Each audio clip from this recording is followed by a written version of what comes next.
There's been some people, it's, like, well, if you have a big day like that one day, you're going to lose sales the next week. And historically, we've not seen that. I mean, maybe you have a slightly lower Monday, but then by Tuesday, you're balancing back out. Because, there's going to be some people who couldn't come to your sale day. There's going to be some people who just don't prioritize a sale because they were going to be wanting to go to an amusement park or something on the weekend. Welcome to the Natural Products Marketer Podcast. I'm your host, Tina Maddock. On this podcast, you'll hear from manufacturers, retail owners and operators, and other business experts that will help you grow your business so you can serve more people and change more lives. Brian, I'm so excited to have you on the podcast today, and you've got so much to share with us. So we're going to have you on more than once, for sure. Hey, sounds good to me. It's an honor to be here. I love working with you. Great. I want you to take us back to your first days of retail and tell us what moments or lessons shaped the way you run the store now. I honestly have to say, I had no intention, I think, of it being a 20-year career. I think that's the amazing thing about our industry is kind of once you get bit by that natural bug, you can't leave. And you see so many people in our industry that might leave the position they were in, but they stay in the industry in one way or the other. And that's kind of what happened to me is I started for a summer job. And very early on, Karen and Laura, the previous owners of Get Healthy, really saw the potential that I didn't know I had. And it's something that they just really put me in into the deep end, I guess you'd say, into immediately going to trade shows, trainings, seminars, and it really cultivated my passion that exists today. And it's something that I've kind of taken away from how they mentored me, and doing that already. I haven't even fully owned Get Healthy for a full year yet. And I'm already seeing some of my younger staff that just graduated high school, and I'm, putting them through that same process of taking them to Soho, getting them to do trainings, because, I don't see as many retailers out there doing that necessarily. And that's not a critique. It's more of an observation of, what I think could maybe help protect the future of our industry is if more retailers kind of, instead of just taking their buyers or sales managers, really looking at the bottom up at cultivating and kind of growing the knowledge and experience, but also the passion in some of that younger demographic in their store. Yeah. So when you first tell everyone who you are, I think most people who are listening to this know you because you're on the SENPA board. But tell us a little bit, like you own a store now, so you are a retailer. Yeah. So I've been in the industry 19, 20 years. I started out as a bulk boy cleaning bathrooms and running a register at Get Healthy. Previously, when I first started, it was called Brooksville Natural Foods. At that time, it was owned by Karen Greenway and Laura DeWitt. And, I went through the process of becoming a manager in training, store manager, general manager, to when Karen and Laura both retired about 7, 8 years ago. Me and Kelly Derryberry, who runs our office, really kind of took over the full-on management of the entire company. And it was during that time frame of really having almost all that responsibility on us that I realized, hey, I could own a store. I could do this. And, there were some hiccups along the journey of purchasing the store, whether it be, starting a loan process and COVID shutting it down to, starting back up the idea of buying it and finding out that I had cancer. There's something to where there were ups and downs along the journey, but ultimately I have to say 2025 was ultimately a great year. I became a SENPA board member at last year's Soho trade show, and so this year at the trade show was my first year as a Soho full year as a Soho board member. And then I also was put as chair of the emerging leaders.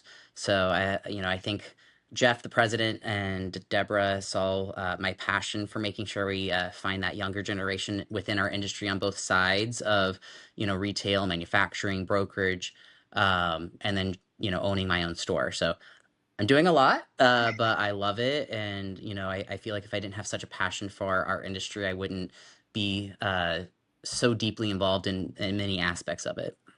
Brian, I don't think I realized that you had cancer. Wow, that is huge. I'm Oh so yeah, I just threw sorry. that one in there.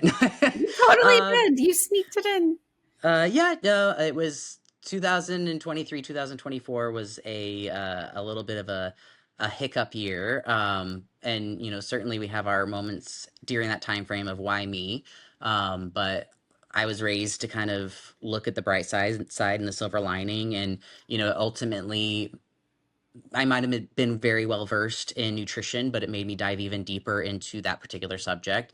And I feel like I can relate a lot more closely to my customers who come in with similar health issues, or someone in their, one of their loved ones dealing with it. And I can authentically, walk them through my own journey with that. So in the moment wasn't a fun process, and it was very Mm. shocking. But we're on the other side of it. And if anything, I think it's made me a stronger person, and a more relatable, I don't want to say salesperson, but a more relatable person to those clients who are dealing with those health issues. Yeah, just a human being that can have relationship and be vulnerable with people, Mhm. probably.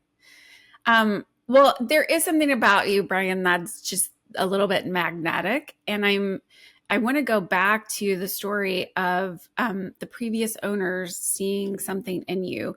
There are two things that come to mind for me. And one is there are a lot of young people looking for jobs right now. The Mhm. job market doesn't feel accessible to them, but you went into this as a summer job and it ended up something else.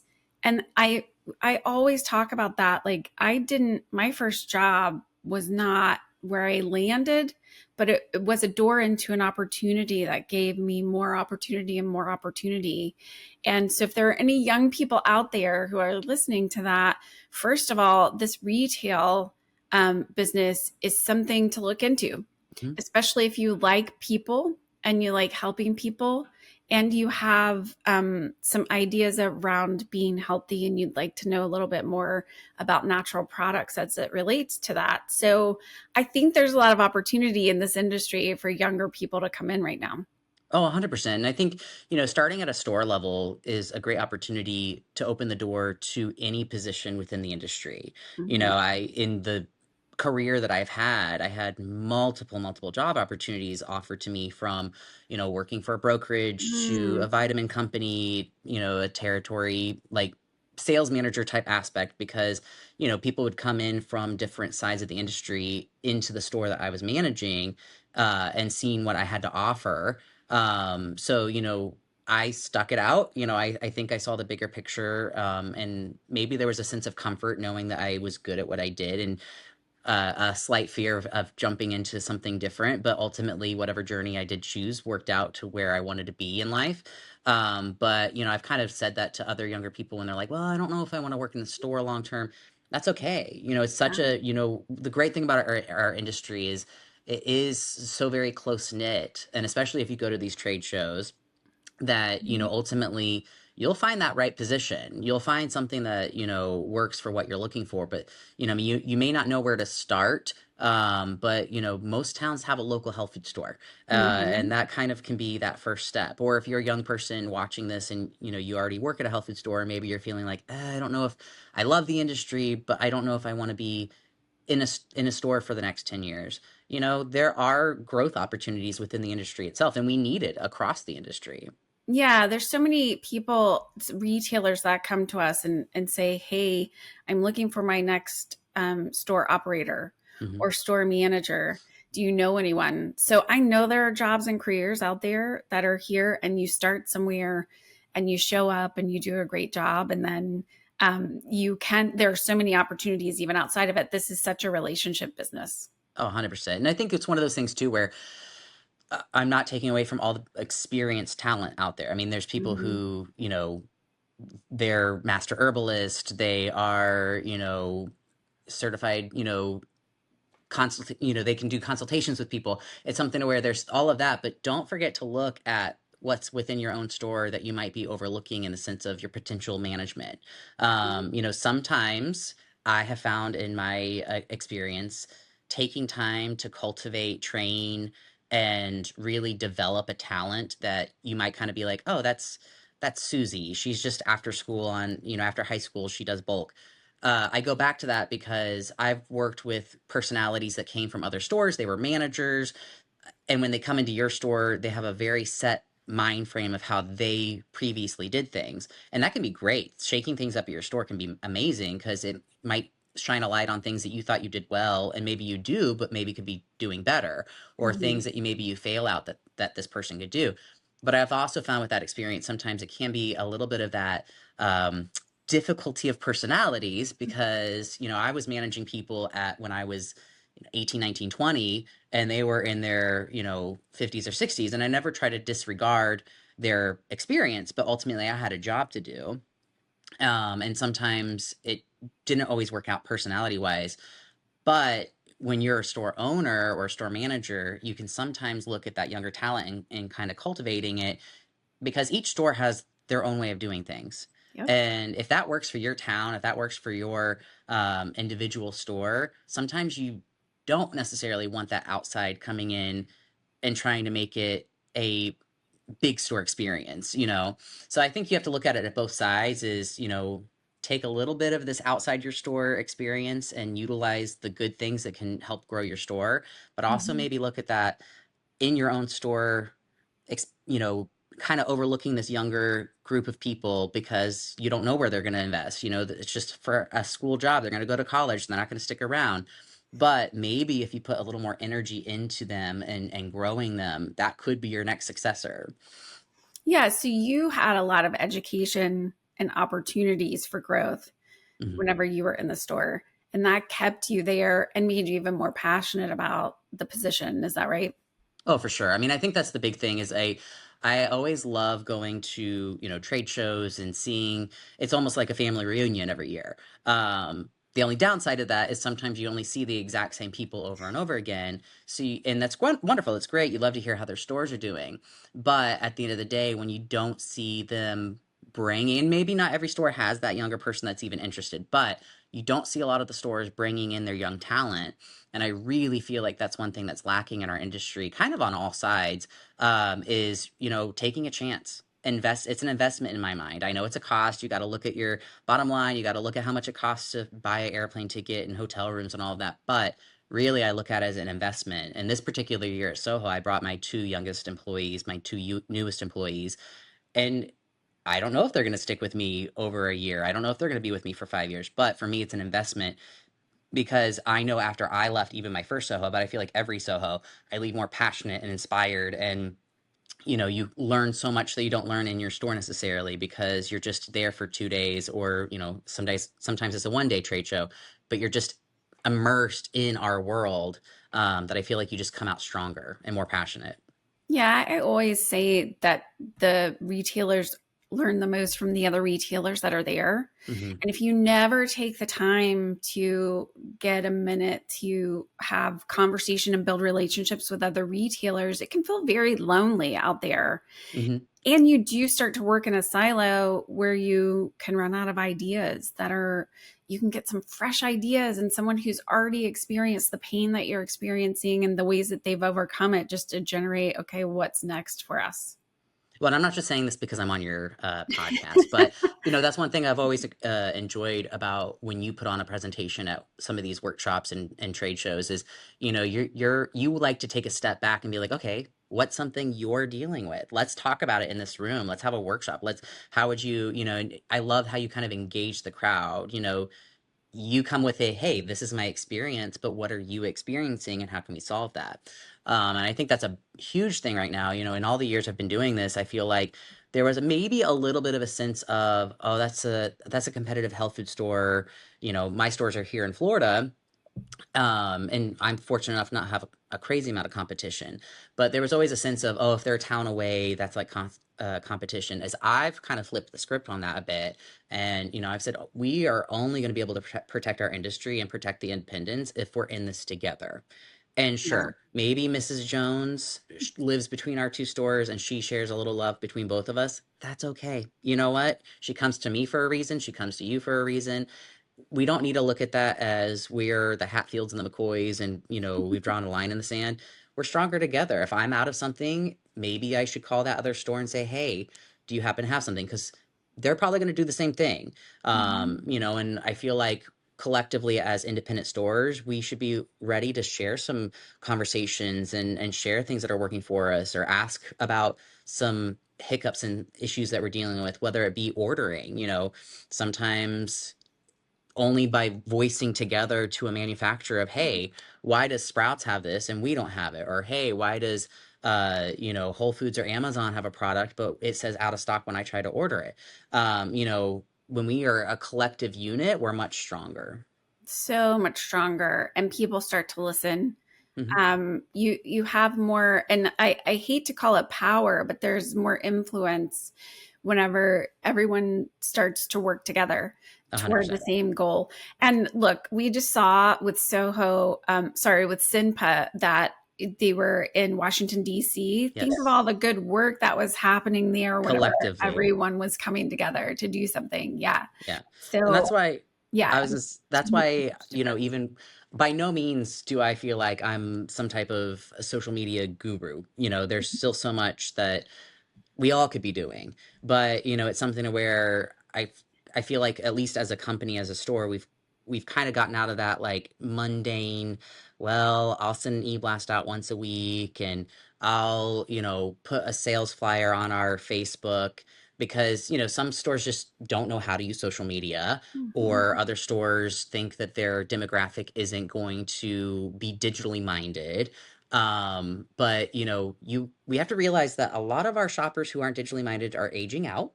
Mhm. And a situation is our stores aren't going to sustain themselves by just repeating what we've done for the last 30 years and thinking it's going to work in today's society. Yep. And so, it's something to where we have to, as stores, actively be trying to reach out to uh, maybe people who don't know we're there, a younger demographic, and we've got to kind of shift how we've thought about doing things. Um, there's so many stores that I kind of will talk to at trade shows, and it blows my mind that maybe they don't even have an online presence. They don't even have a Facebook page. Mhm. And it's something where they just never had to think that way before. I was somebody who, for friend reasons, I had Instagram, but I never even had a TikTok. And then, I had so many people coming in being like, I saw this on TikTok. And I was like, "Ugh, I gotta get one of those tickle tockles." So I started one for the store. And, I think you've been a viewer of what I do. And, it's something where I don't do the funny things and the jump camera. I'm utilizing my company's TikTok page for education. And I jokingly call it the anti-TikToker, because a lot of the things I kind of discuss and talk about on there is, okay, well, you've heard about this trend, but here's the reality. And, it's Mhm. just having a conversation with that camera as if I was talking to a customer coming in asking about it in my store. And, so many people's like, I don't have the time, I don't have a staff member. Mhm. Hey, I own my store. I manage my one location. I'm the only person that does social media at the store. You can find the time, and there's so many tools at your fingertips that can make it so easy, and they're free. And it's something to where, my one video I do once a week then turns into a e-blast post. It turns into a Facebook and Instagram post. So, yeah, on a Friday morning, I might have to come into work an hour early to film and edit and make sure all the verbiage is great. But that now is, four different uses for me for social media. I know people are afraid of the term AI, but every store should be using a free version of ChatGPT in my head. And you literally can come up with marketing ideas by literally just prompting it with, hey, what's the top 5 search nutritional questions this week? Mhm. And all of a sudden it can just spur an idea of like, oh yeah, I've got, hey, it's what magnesium's best for muscle cramps. Okay, I could do a video on magnesium. I have a sale on Bluebonnet magnesium glycinate. It can really be a tool that can take your social media and marketing and outreach to a whole nother level. And I think some people get discouraged with things like Facebook and Instagram because they'll say, well, I did a post like almost every day this week and only like 3 people liked it. And well, unfortunately, Facebook and Instagram have you over a barrel because they kind of restrict how many people see what you post unless you boost. And a lot of people Mhm. don't seem to realize that, you know, you might be putting a budget towards print media, you might be advertising in a magazine, you might be, one thing that when I bought the company I did is I stopped doing sales flyers. Customers might seem to like the idea of a sales flyer, but those are customers already in your store. They're already shopping. So if you have your sales posted somewhere that they get trained, because you can train your customers to go and look at, they'll see what your sales are. If you have your store properly merchandised with sales signs, they're going to see Mhm. the sales. So that $200 a month that was maybe going towards printing up a sales flyer that only the people in my store already shopping would be seeing, that money is now invested into social media boosting. Mhm. And, I will do a little bit of boosting to my already followers so that they can make sure to see my post. But a lot of my budget is going into non followers within my community, within a certain age demographic, so that I'm not just getting people to see it, I'm possibly getting new customers who don't follow me to come see it as well. Yeah. So, these are different areas where I get very passionate about because I don't want to just see my store succeed and go to the next level. I want to see every independent store succeed and go to the next level. And I think we need to maybe shift and change the perception of, well, this is how we've always done it. Doesn't mean that it's going to be successful in 2025, 2026. Yeah. Yeah, I mean, there's so much there, Brian, in what you were just talking about. I mean, one thing is that the demographics are either changing or you might be going backwards. Yes. So if your demographics in your store are not starting to change right now with millennials, Gen Z, and others coming in the door, then you might be going backwards in revenue. I There are boomers, there's Gen X, there's plenty of people that are still coming, and the ones that are loyal will be around for a little bit longer. But one of the trends that I am seeing is we can do a lot of things to increase sales from people who are already buying from you.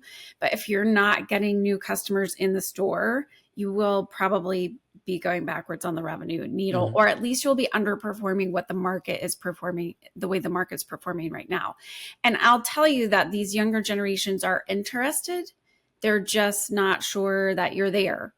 They're Hmm. not sure that you're a place they want to hang out. And one of the things that they're looking for is not just product, they are looking for community.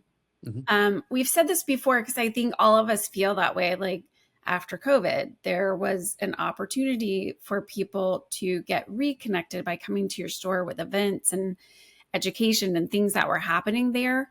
But depending on who you were advertising to or doing outreach to, is probably people who already knew you. If younger people don't see themselves there in the trends, or if you don't really talk about things that are important to them at the time and meet them where they are in their life and their health and other activities, then it's really harder for them to come and participate in that community because they're like, oh, I don't see myself here. Hmm. I see older people here, which is wonderful. Please live on the older demographics, but also getting new people in is really important right now. You hit the nail on the head. I mean, especially if we talk about, post COVID, there were so many stores who were afraid of customers not feeling comfortable with having an event or looking down on the store for being one of the, first places in the community to kind of allow, social distancing to be reduced. And, as much as I respect whatever people's opinions were, my thought process was get healthy has always been a place of education, a place of community. And if social distancing is at an end, then whoever isn't comfortable isn't going to come. And that's okay. I respect their decision. But I'm not going to base my growth of my store going back to what our standard is around the handful of people who may not be comfortable with that. So I don't know if this is 100% true, but I was told we were like the first health food store post COVID to actually host like a huge community event because it happened to be right around our 30th anniversary. Mhm. And so, we ended up having, you know, some people who wanted to sit at the back, and that was perfectly fine. We had a few people who weren't happy we are hosting something like that, but all in all, we had two huge successful days of education. And it was something to where people started saying, "I've missed this. This is amazing." Yeah. And I will say it's changing now, but I feel like the industry in general took a step back post COVID, to where I'm making assumptions to where maybe big corporate, in the sense of managers and bosses, were like, "Hey, we can save on, putting people out in the field because we'll just do Zoom trainings and we'll Yeah. do Zoom meetings." And I know I'm saying that as we're zooming, but it's something to where, I really put my foot down and I said, "No, I will not put a screen up and try to invite people to come watch someone across the world educate. I want someone in my store who can answer questions. There's not going to be technical difficulties. People want to feel like they are having an event." Oh, yeah. And, I feel like we've definitely within the last year seen a huge change in that, because that was across the board in the industry of people wouldn't come demo and do samples. Some companies stopped doing samples altogether. And I feel like as an industry, enough stores said enough is enough. We need to go back to what our stores were all about, which was in person education, samples, demos, tastings. And I definitely feel like we've seen a shift in that. Um, but I can't stress enough to stores, these events are needed and wanted.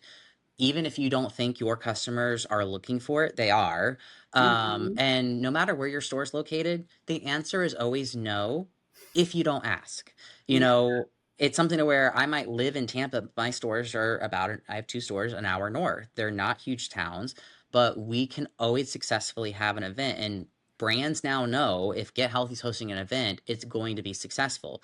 But it's a two-way street. You've got to get that commitment from the brand, but you as a store have to have follow through. Yeah. And it's something to where I can't stress enough. You can't just put a sign up sheet out and expect people to sign up. It takes educating your staff to talk up the event, having a nice featured, product area of whatever is going to be talked about at your event. So people are like, "Oh, what's this?" Start the conversation. Yeah. Then you get into the social media and the e-blast, and you have to be advertising this at least a month in advance. Mhm. And it's something to where once brands start seeing that you're going to be successful with this, they're going to keep supporting it. Yep. And once you start getting that same support, people start looking forward to it. I mean, this year, especially being in the South, historically we kind of coast through summer. We don't really do a ton of events. We in the past assumed, oh, the snowbirds want the events and Mhm. we're busier during the winter months. People are on vacation in summer. And I just said, no, like my community, my core demographic who support me year round still want this.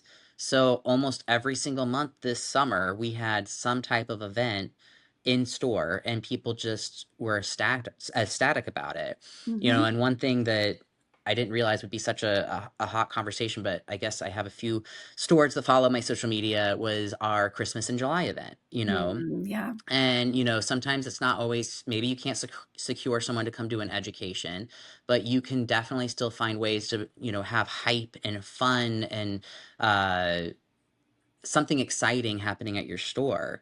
And with July, I was just like, you know what, we're gonna do a 30% off store day.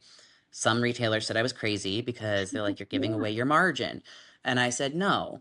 There's enough times that maybe groceries give you a free fill and you don't fully put it. Obviously, you're not giving it away for free. There's brands that will do a line drive and you pass along some discount, but maybe not all of it. That for one day, if I do a 30% store wide sale, I'm not going to lose money. Mhm. And then we had, I think it was 12 Secret Santa presents wrapped up and put under a palm tree that was decorated Christmas at the front of our store. And it literally was just products that we had gotten samples of at trade shows or brokers had left. And, none of the staff really ended up, grabbing it to use it. So I said, "Hey, I want the smallest value to be $100 package. I want the largest one to be a couple $100 package. And I don't even want to know what's in them." I had one staff member just create Secret Santa gifts, and we stacked it high in front of the store with a sign that said, "Ask how you could get a present this year." And the whole hype was if you made a purchase on our Christmas in July, it was just one day, then you got entered in for that present. And customers were ecstatic. I mean, they were so excited to come in and participate and not just get a savings, but maybe win a Secret Santa gift. So it's something to where, even just getting kind of creative like that, and you're not really losing money. You're kind of getting rid of some of the products that might be just sitting around in your storage or your office that just hasn't been used, and you're building more of that buzz of customers now anticipating your next event. Yeah, and just like creating a reason to come into the store is constantly important, and you should do it in a way that aligns with your values and what this store is all about. So I can tell just from knowing you for a few years, and also um, by you talking about the kinds of activities that you're doing, that fun is a huge part of what you bring to your community. Mm-hmm. There's an element of play and fun and activity. So of course they are going to be coming to the store whenever you guys have events. Other people, it's something different. Mm-hmm. And I'm not saying other people don't want to have fun, but I'm saying there's a personality that your store has. So be faithful to it. And Yes. there's still a way to make things happen. I'm a huge fan of one day sales. It doesn't have to be on the entire store. It can also be on a product line or a product itself. But I do think that that limited time offer brings a lot of foot traffic your way very quickly. And then they come back again. Because these types of things, once they get into your store and experience the environment, as long as there is a personality in the store, they want to Mm-hmm. come back. Yeah, for sure. I mean, I think that's the thing too is, there's been some people, it's, like, well, if you have a big day like that one day, you're going to lose sales the next week. And historically, we've not seen that. I mean, maybe you have a slightly lower Monday, but then by Tuesday, you're balancing back out. Mm-hmm. Because, there's going to be some people who couldn't come to your sale day. There's going to be some people who just don't prioritize a sale because they were going to be wanting to go to an amusement park or something that, on the weekend. But, all in all, it really has paid off in dividends in the sense of just, customers learning about it because friends were saying, oh, that health food store is having a big sale. So they came in Mm-hmm. for the first time. Um, we've had other people that just happened to walk in because they saw a, group of people walking in and was like, what's that? And, they were people who lived in our community for 10, 15 years, and they'll be like, oh, did you guys just open? And I'm like, no, we're 35 years of business basically. So having those types of events can really be open the door to leading you to new customers as well. Yeah. And it's always funny, like you said, 30% off. And that is scary for a lot of people. We Hmm. hear that a lot, even when you're like doing brand switching and other things. There are brave owners like you who are like, nope, we're all in. We're going to do something crazy. And they do it. And it turns out to generate a lot of activity and a lot of loyalty. Hmm. So it's nice to hear sometimes whenever you take a risk. And I'll tell you, running a store, there you have to take risks to figure out what's going to work for your crowd and what's not. And Brian, it could have been like that was a mistake for you. I'm glad it wasn't, right? Yeah. But there is some risk that you have to take and be like, okay, that didn't work. We're going to do something else. But generating just new activity a lot of times is such a great idea. Again, as long as it aligns with your core values, then it makes sense to try these things out and see what works and see what doesn't work. So it's nice to see people taking some risks to figure that out. Well, I appreciate that. I mean, I think my big thing is, there's such a concern in our industry of, well, I've got to be competitive to Sprouts and I've got to be competitive in Mhm. our area in Florida, Publix. And, at this point, I don't even blink an eye at Amazon. For me, it's a situation to where I'm never going to be the cheapest product comparatively to Amazon. If I'm cheaper, the same price than the manufacturer product website, that's what I'm concerned about. If that Mhm. customer goes to the manufacturer and I'm $10 more expensive, there's something wrong there. But if Mhm. I'm the same price or a little bit cheaper than what they could buy it from the manufacturer, that's my concern. And I could be wrong on this, but I feel like there's so many people out there that are retailers that get so hyper focused with blinders on of Amazon, Amazon, Amazon. Well, I'm sorry. when a customer comes in, if they're going to be dead set on just Amazon prices and they're not going to support their local store, that's probably not my customer.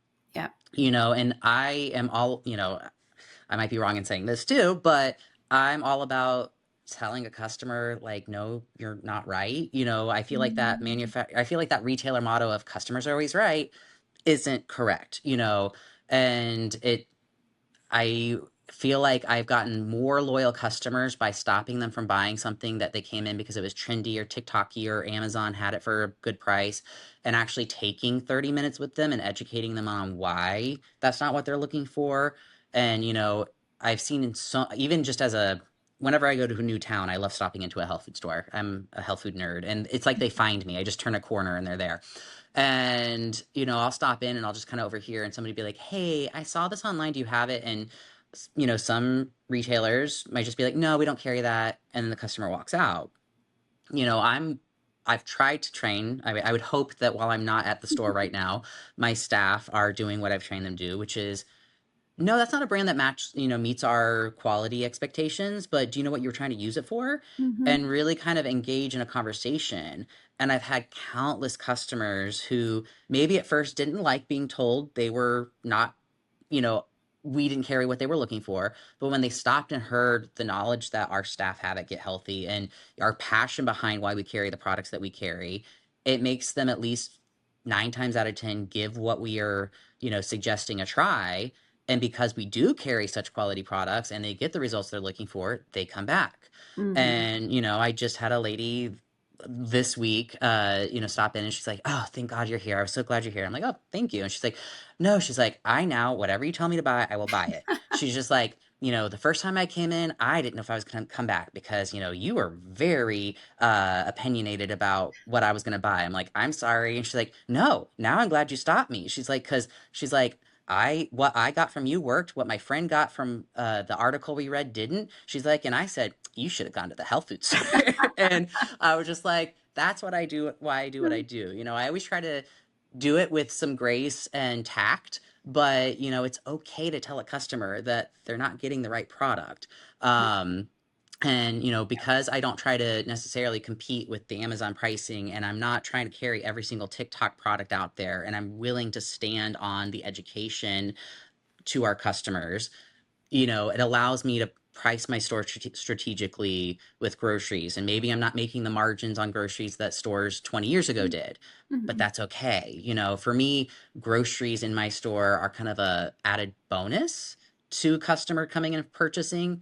What I'm trying to do is make sure that I have the best quality supplements and lines that are supporting independent stores who are map pricing, who are giving me the ability to strategically do line drives or brand deals or those 30% off days. And I know I'm not losing my shirt because I've been strategic on how I've priced my store and purchased companies. Yeah, we look at grocery a lot of times as a little basket lift. Now there are people that are mostly groceries, so this Hmm. does not apply to you, Yeah.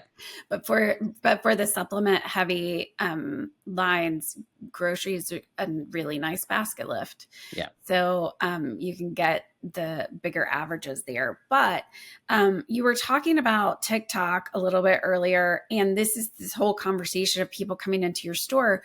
One of the things we talk about regularly is just when someone comes into your store and asks you for a thing that you're like, "Oh my gosh, no, that's not, it's not efficacious. Like it's not a good delivery system. You wouldn't be using it right. Like for whatever reason, the conversation is we love it when people are like, well, okay, instead of this, hey, we don't carry that. See ya, bye. Hmm. The conversation being around, okay, well, what were you hoping this would do for you? What do you think it was going to achieve? Yeah. Right.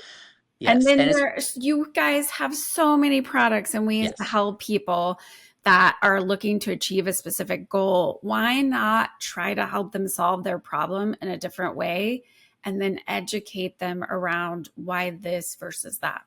Yeah, no, 100%. And I think it's one of those things where, if for some reason it's a product like when chlorophyll got super trendy. Okay, as a retailer, yes, you need to get on the ball, order several cases to have on your shelf because after one person's asked about it and mentioned TikTok, there's going to be, multiple people coming in.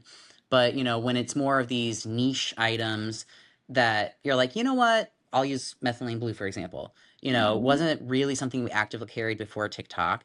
So, I waited till one of the brands that I knew I could trust their sourcing, trust their quality, and I got it from them. So I was behind the ball maybe a week, but I did not want to just order in a product because two people mentioned TikTok having, talking about that. Okay, well, maybe I lost those two people, but I'm getting in the brand I trust. Mhm. So yeah, I think those are some standards I would hope that most, stores would have, because eventually you're going to be stuck with some of these products on your shelf because the trend is going to end.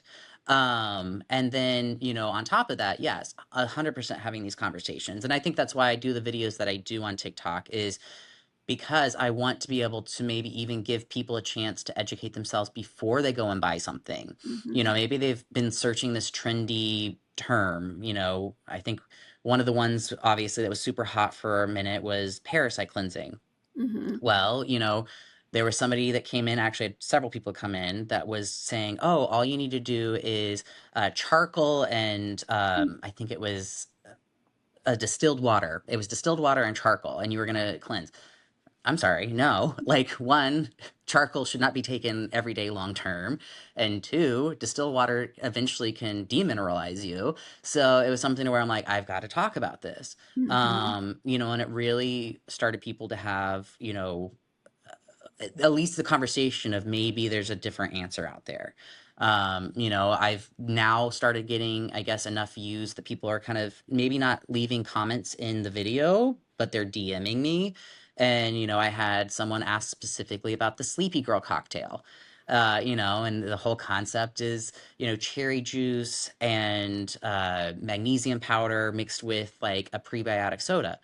Okay, the concept isn't bad, up your melatonin with the cherry juice, to help with melatonin production. But who wants to be getting their glycemic index spiked up with a soda and cherry juice before bed? Could there be a better method to this? So I feel like, a lot of retailers, and I've encouraged retailers, I am nothing special whatsoever, but if you want to use my videos and rebrand them or however you want, have at it. I mean, again, it goes back to that supporting the community. It's Mhm. just, I feel like that method could work for a lot of stores, because a lot of stores or store owners aren't goofy and wanting to jump around and have these like TikTok trendy videos. They don't have to be. Mhm. If you're providing good education, people are going to come back. So, if you have somebody who can at least just stand in front of a camera and, talk as if they're talking to a customer, you could really gain some traction with your viewership. And you also have to think, hey, maybe people who are viewing my videos are across the United States. They're not in my community. That's okay. They will be, and also Mhm. we get to see supporting other stores. One of my videos about Prop 65 ended up making sales for a store in North Carolina. Mhm. So it's something to where your videos might help my store, my videos might help your store. It goes back to that community aspect. Yeah, I mean, it's just one of those things where when people see the education level that you guys are able to give, then I think they start to trust natural products stores in general. And Hmm. again, rising tide lifts all ships, right? Yeah. But also to your point about just getting started, it's interesting because it's very scary. Like getting on camera for the first time, it's not natural. It doesn't come natural to all of us. Some of us it does, but but most of us it doesn't. It doesn't come natural for us to be. And you can feel wooden and feel like Ricky Bobby. Like, what do I do with my hands? But truly, I had a friend tell me the other day. I wrote a book and it was 50,000 words. And she goes, I know it was bad, but I feel like I need to write the first bad book before I can write a good one. Yeah. You have to start somewhere. Sometimes you just need to start producing. And when you look at it, if you think it's not great, it's just because you have good taste. Yeah. So then you get to develop a different aesthetic, a different way that you're talking, and you keep going. And then you can erase those old ones one day whenever you've got plenty of content out there that looks a lot better, or leave them out there because they're fun to watch later and be like, can you believe this is where we started And and here's where we well, are? and I think that's the thing is, I kind of have two comments to that. And one of them is I say, if you stand there and talk to customers every single day, those customers Mhm. judge you way more than a piece of plastic and glass. Yeah. And I get it. Some people aren't as comfortable, but when you're in the store alone, like I am an hour before work, that camera is the least judgy thing in that store. I judge myself more than that camera does. So it's something to where I feel like sometimes shifting your mindset a little bit can make you a little more comfortable. And then two, just because you're the store owner doesn't mean you have to be the one doing the video.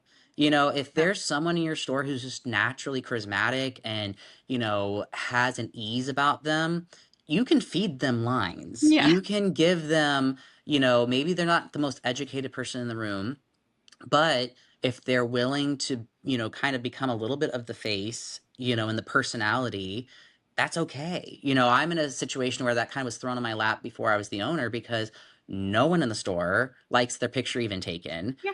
and no one in the store wants to be on video. And so it's a situation where I was like, okay, well, I'm not trying to make this the Brian hour, even though that's probably what it feels like. I know what I'm good at. I know what I do. So let's utilize that talent. Mhm. And it's something to where I encourage store owners to do the same thing. You might like for people to know that when they come in, they should talk to you because you're the most educated. But if you're trying to venture into this new world, maybe it's okay to open the Mhm. door to someone on your staff who just has that je ne sais quoi quality about them to, kind of engage that next demographic and kind of be that outreach person. Yeah, which kind of leads us into emerging leaders, right? Emergent it does, look at that. That was such a good segue. So good. You tell us more about what emerging leaders is. You mentioned it earlier in the podcast that you started working with emerging leaders, but tell us more from SENPA's perspective. What is emerging leaders and what are you guys doing? Sure, wonderful. So before I was on the board, I was actually myself, Emily from, Gastonia, the store health store in Gastonia, and then Ryan over at Peggy's, and we were like the first three emerging leaders, and part of that came from the fact that we were always at the trade shows. We kind of had opinions that we would like to voice, but none of the three of us could actually sit on the board because of just you know Karen Greenway, the previous owner, she was still on the board at that time before her passing. Renee was on the board, as a president. So it kind of kept some of us from actually being able to participate actively with the SEMPA board. Mhm. So Ryan Sensenbrenner from Enzymedica originally kind of came up with the idea of, hey, we need to kind of find a way of having this younger talent who wants to have an opinion and has things to say, but can't really have an outlet for that. Yeah. So, a few years ago, the three of us kind of started out there, and then just how life happens, people go back to their normal jobs and people go back to, their retail stores. And, it was a great idea, but not a lot of follow through. Yeah. But hey, successfully now Ryan is on the board and I'm on the board. So something came from that original group of emerging leaders. At least we still stuck through and became active board members for SIMPA. So then, your counterpart, Amanda, Mhm. was on the board at that time before she stepped off temporarily, and she was doing things with the emerging leaders, and we grew. We did grow. We had more than three, but there still was a little bit of a what do we do with this group? And when I got on the board, um, I don't know. I have a hard time not doing nothing. And I had no intention of, becoming chair of the emerging leaders, but I think I do have such a passion about protecting our industry. And the only way we can do that is to make sure that we have a younger generation coming in. Yeah. And, for me, we wouldn't have an industry without the forefathers and mothers who built it. This has nothing to do with, out with the old, in with the new. It Yeah. has everything to do with if we don't find this younger generation to step into the shoes of the me so that I can be the Karen Greenway of the future, it's something to where at some point the industry is going to end on all sides. Stores are going to get bought up, manufacturers are going to sell out to Coca-Cola, and we're not going to have the industry that was built by the previous people who ran it, the legends. Mhm. And, I just spoke at the first Northeast show that SEMPA put on in Jersey. And, for me, I was, very passionate about the fact that, it's about preserving what the industry has done so well Mm-hmm. while protecting our industry by adapting and growing with changes of our industry across the board. Yeah. And the best generation to do that is the younger generation. And I also said, I've been doing this for 19, 20 years. And it wasn't until probably the last handful of years, so within my, mid 30s, that I actually felt I finally had a voice in the industry. Mm-hmm. Here was somebody who grew up in the industry, and throughout my 20s, I'd have something to say, but there was no place to say it. Mm-hmm. And part of it was because at these trade shows, it was always the same old. And if it's not broke, there's no need to fix it. And, the board was always kind of ran by older people, and that's all fine. They protected our industry, but Mm-hmm. we didn't give that younger generation an outlet to have a voice and help grow and adapt. And, maybe if we would have been a little bit on the ball with how this, I feel like maybe more stores would have adapted to social media and Mm-hmm. trends and all of that if there had been that younger voice of being like, hey, you guys, I see this happening. Mm-hmm. People are on the TikTok. Mm-hmm. So now that I'm chair, I'm gonna be obviously listening to the whole board, but my passion is really to keep growing the emerging leaders. I want them to be able to have a voice. I want to utilize them. I don't want it to just be a social circle that we see each other at trade shows. Um, and I want us, right now, the running joke is the average age of our emerging leaders is about 43 to 45. Mm-hmm. I think our youngest emerging leader is around 33. So I want the average age to be much younger. I would love for that average age to be late 20s, Mm-hmm. because I feel like a lot of the people in the emerging leaders are already leading. They're already store owners, and that's fine. That's great. Anybody can be an emerging leader. But my passion project is to really make this even younger, to cultivate and grow and develop so that they want to sustain staying in our industry. I'm hearing from across the board manufacturers, distributors, retailers. There's just not that younger generation that's showing that same interest. Mm-hmm. Maybe we need to show them the interest back to receive that interest. So my concept and idea is to start utilizing the emerging leaders as a council for the SENPA board to have even more of a resource tool. When we're putting together trade shows, I would love to have every single emerging leader submit two people that they think should Mm-hmm. be at the trade show, subjects or topics that need to be discussed. Yep. And that just makes us a stronger board, because otherwise we definitely listen to comments, but not everybody's good about filling out the questionnaire after a Yeah. show.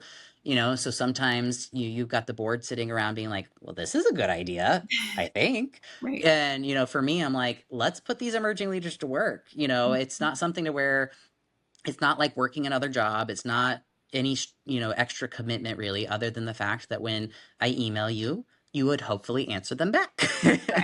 Yeah. And we can utilize that talent for hopefully, podcast and webinars. I always ask when someone who is interested in filling out,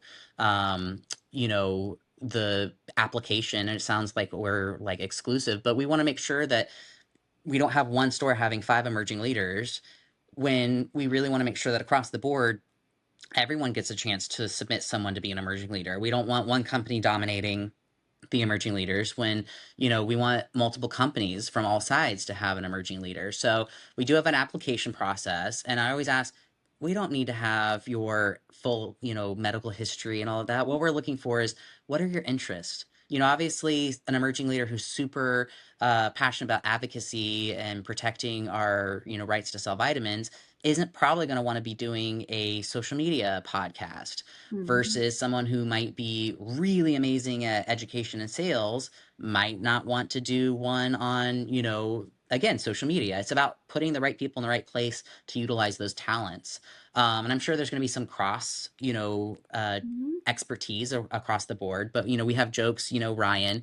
He always said Brian's the mouthpiece, and he's the numbers guy. We work really well together, because I'm like, Ryan, is this the good margin? And then he'll be like, Brian, what's the TikTok trend right now? So, it's something to where it's about utilizing those talents as emerging leaders, even as stores. Mm-hmm. We've gotten stronger just from the small group of emerging leaders because we've had more communication, more, I'm dealing with this in my store. I had a situation where I had somebody not in our actual industry, but one of those like fly by the night companies, basically saying I'm the most horrible retailer in the world, blah, blah, blah, because I wouldn't bring the product in. Oh. And so I shared with the emerging leaders, hey, this is nothing personal, but here, this person is like trying to trash talk to me to my companies. If you carry them, just be aware, and again, it's something to wear stronger together. Hmm. And I feel like the emerging leaders has kind of accomplished some of those things that I feel like the industry needs to be going towards. Yeah. And, if I'm thinking about emerging leaders and your goal of getting much younger demographic in there, so that it's a great mentor program because there are leaders that have been established in this and have done a lot for the industry. These emerging leaders have the opportunity to mix and mingle with them, learn Mhm. things, and also teach. And so they're probably not listening to this podcast yet. Yet. Hopefully, we'll have them start listening to this podcast. So, I guess the call to action here, from my perspective, would be if you are a leader in this, if you own a store, if you operate a store, if you manage a department, and you know of someone who might be a good fit as an emerging leader, please contact Brian and the SENPA team and find out how you can get them plugged in. Because the more that you get them plugged in, the more sticky they are, either to your store or this industry. And we can all benefit from younger thoughts and people coming into the group and just making us a little bit more rich from a knowledge and skills perspective. Oh, 100%. I mean, and I think that's my big thing is, I'm working towards, there's nothing concrete, so I can't say anything specific, but I'm working towards some ideas of, maybe some specific training at SEMPA that's just for that, the concept of the emerging leaders that would help with giving them more leadership skills and sales skills and management skills that is going to benefit a retailer store, Mhm. or even a sales team if it's on the other side, but also empowers them as a person. Yeah. Like you said, mentorship. This isn't just oh, bring them to a Soho and they're going to be Right. able, yeah, that's great, but we are also going to be backing that up with giving you a stronger team member. And for them, again, you might be like, well, Susie's not going to want to do it. Well, maybe if she knows that there's going to be skill sets that she learns that she can utilize in any job that she does. And our Mhm. hope is she sticks with us, but regardless, maybe she'll want to dive deeper in if she sees that it's giving her stronger skill sets. So I think right now the preliminary is, like you said, whoever's watching this, there's someone on your team probably who could be a part of this. And it's about not looking at it as an expense as much Right. as an investment. Look at, Mhm. can we, I hear all the time retail, staffing, we couldn't have an extra person go. Actually, you probably could. You probably could if you convince that one person who doesn't like to work weekends that the weekend of Soho, they really need to work. We'll make it up to them. They're doing the team a big favor. That way, your younger weekend person who normally works because they're in school or whatever might get a chance to go. I think we need to take a step back sometimes as retailers and say, okay, or even manufacturers, Mhm. is this a cost or is it an investment? Yeah, and I think people appreciate that. What's that old saying? Like, it's gonna, what if I train someone and they leave me? And Yes. the answer is, what if you don't and they stay? Yes. Yes. 100%. And I think that's the big thing I go back to with, Karen and Laura. I have nothing but, appreciation because again, they saw Mhm. this 17-year-old that, you know, wanted to just work to pay off, oral health bills that I already occurred from wisdom teeth surgery. And here we are, owning their Mhm. business. And had I worked for a different owner, I think it would have been a different story, and that's not a criticism to other people as much as, I can honestly say that had I not had them encouraging me, pushing me, sending me to not just, nutrition training, but, management courses and Mhm. communication courses and how to run Excel, like anything that was kind of in our area that just made sense for our store. I was being paid to go to these trainings that was benefiting me as a person, Right. but was them saying, hey, let's just invest, let's double down, let's do this. And, had I worked for someone else, I probably would have felt discouraged, or I wouldn't have had that, my, the stoke the coals of the fire type of situation to light that passion in me. So, it's something where, because of how they just jumped right in and said, let's invest into him, we can now look and say, hey, they're happily retired, and they know their business is in good hands. Yeah. And by the way, we interviewed Karen and Lauren. I think it was in the Karen and Laura, sorry, in the first season. So if anyone wants to go back and listen to that, they talk a lot about education. Employee handbooks even came up, Mm-hmm. and they gave us an example of that are in the show note links. So please, by all means, go back and listen. It's a very educational podcast with the two of them, and they're just lovely human beings. So we're grateful to them for spending their time with us, but also for investing in the future. I think they did us all a good favor. So, Oh, thank you.